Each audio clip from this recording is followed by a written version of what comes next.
Siento que esto que le pasa a mi familia es digno de contar. Me llamo Julián. Tengo 34 años y solo para estas fechas toda la familia se puede reunir, pero todo cambió hace 2 años, justo entrando diciembre. Mientras todos hablaban de posadas, compras y fiestas, yo solo quería terminar el trabajo y pasar las fiestas tranquilo con mi esposa y mi hijo. Vivo en un rancho que ha pertenecido a mi familia por generaciones, justo al pie de un cerro y junto a un maizal que parece no tener fin. Un lugar que siempre creí seguro, hasta que empezó a silbar. Siempre el mismo, un tono largo, parejo, como cuando alguien llama a un perro. Pero lo curioso era su constancia. Sonaba todos los días, justo cuando el sol desaparecía detrás del cerro. Una vez, luego otra y otra, todas idénticas.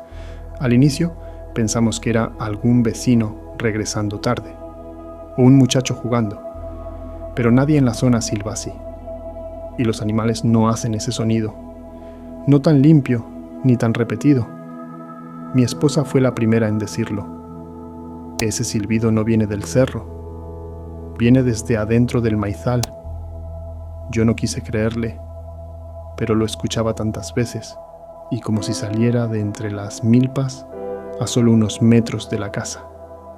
Encendí la lámpara, salí al corredor y el silbido se detuvo, completamente. Al día siguiente, cuando fui al pueblo por alimento para los animales, pregunté por si alguien había oído algo.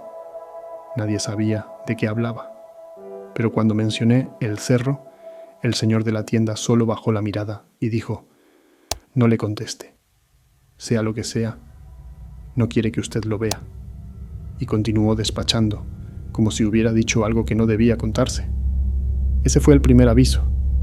La segunda noche, el silbido volvió, y la tercera, y la cuarta, hasta que algo cambió. Era una noche húmeda, pesada, incómoda, como si sintieras que algo te estaba observando. Mi hijo ya estaba dormido. Mi esposa preparaba café, y entonces, entre el maizal, el silbido sonó, pero esta vez más cerca, mucho más cerca. Me cansé. Agarré la lámpara y, sin pensarlo demasiado, respondí con otro silbido, corto, fuerte, como para avisar que no tenía miedo. No debía hacerlo, porque lo que contestó ya no era un silbido, era la voz de mi esposa. «Julián», susurró entre las milpas, pero mi esposa estaba detrás de mí, y su voz estaba clara, viva, real, pero había algo diferente. La voz del campo sonaba hueca, como si alguien hubiera escuchado a mi esposa alguna vez y ahora estuviera tratando de imitarla. Luego cambió. «Papá», dijo con la voz de mi hijo, pero mi hijo dormía, y luego la voz dijo: «Mijo». Esa sí me rompió, porque era la voz de mi madre que estaba enferma, a kilómetros de ahí, en el hospital. La lámpara casi se me cayó de las manos. Mi esposa se aferró a mi camisa, temblando. Los perros del rancho, los más fieles guardianes que he tenido, no ladraron, solo gemían. Algunos se arrastraron hasta debajo del sillón, otros se quedaron paralizados, mirando hacia el maizal, con las orejas pegadas al cráneo.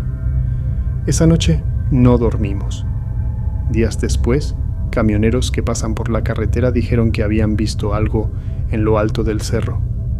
Una figura muy alta, demasiado alta, sin sombra, moviéndose entre las rocas como si flotara. Cuando me lo contaron, sentí que ya no estábamos solo escuchando un sonido. Estábamos siendo observados.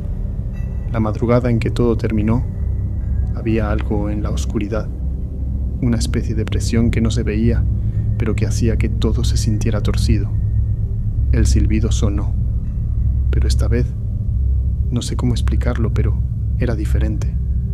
Salí con la lámpara, no por valentía, sino porque era peor quedarme esperando. Caminé hasta el borde del maizal. La tierra crujía bajo mis botas. Las hojas de maíz no se movían. Y entonces la vi. Una figura, parada entre las milpas, alta, absurda, como si la hubieran estirado más de lo que un cuerpo humano podría soportar. La luz de mi lámpara le pegó en el rostro y entendí por qué los perros no ladraban.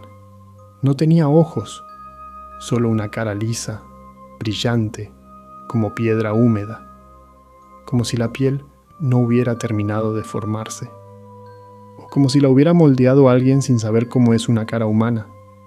La figura se inclinó, no como quien saluda, sino como quien examina, y fue ahí cuando escuché: Julián, la voz de mi madre, perfecta, demasiado perfecta, como si la hubiera grabado. Venía desde adentro del cerro, desde lo oscuro, desde mucho más lejos de lo que mi lámpara podía alcanzar. Di un paso atrás y otro. No sé cuándo dejé de ver la figura. No sé si se hundió en la tierra o si simplemente dejó de moverse. Lo único que recuerdo es que el silbido cambió. Ya no sonaba como antes. Ya no era un llamado. Era mucho más agudo. Entré a la casa. Apenas se fue. Desde esa madrugada, el silbido no ha vuelto. La figura tampoco. Y yo sé por qué. Sé que no se fue. Solo está aprendiendo algo nuevo. Y cuando termine de imitarlo, va a volver a llamar.